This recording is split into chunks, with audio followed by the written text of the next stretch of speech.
when I was a kid, when I was in high school, I was growing up through the ranks when Kobe came into the league. He was, it wasn't a dream of mine to come straight, from high school at that point in time to the NBA. But I was like, wow, a 17-year-old, 18-year-old kid being able to make that leap, that's pretty damn cool. And as I started playing more ball and I went into high school, the things that he was doing on the floor, I, admired and wanted to be a part of. I went to ABCD camp, and he came and talked to all the kids that was there, and I happened to be one of the kids that was there, and I was just listening. I was just trying to soak everything up I could, And I remember one thing that he said. He was like, if you want to try to be, great at it, or want to be one of the greats, you got to put the work in. There's no substitution to work. And I was a 15-year-old kid at that camp. You can actually find the footage of him at that camp. And in 2001, I believe I was playing in New Jersey, and the All-Star game, if I'm not mistaken, and y'all could correct me, it was in Philly, right? Yeah, that Saturday, me and Maverick drove to the Intercontinental downtown Philadelphia, and he gave me a pair of his shoes, which I ended up wearing that following night. It was the red, white, and blue Kobe's. I was a 15, and he was a 14, and I wore them anyways. And I sat and just talked to him for a little bit. He gave me the shoes. I rocked them in the game. And it was the same night that we played Oak Hill against Melo. And then I saw what he was able to do the very next night, winning MVP here in Philly. That following night. As I got drafted, I still just admired him.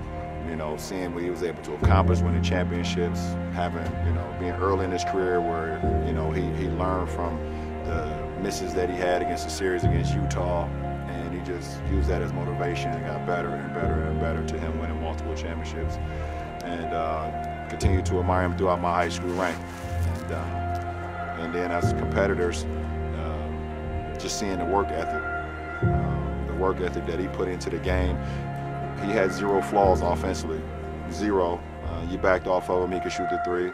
You body him up a little bit, he can go around you. He can shoot the mid-range, he can post, he can make free throws. He had zero flaws offensively. And, that's something that I admired as well, just being at a point where the defense will always be at bay, where they couldn't guard you at all offensively, where you just felt like you was just immortal offensively because of your skill set and your work ethic.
And just to make a long story short, now I'm here in the Lakers uniform in Philadelphia, where he's from, where one of the first time I ever met him, gave me his shoes, he won All-Star Week. It's surreal.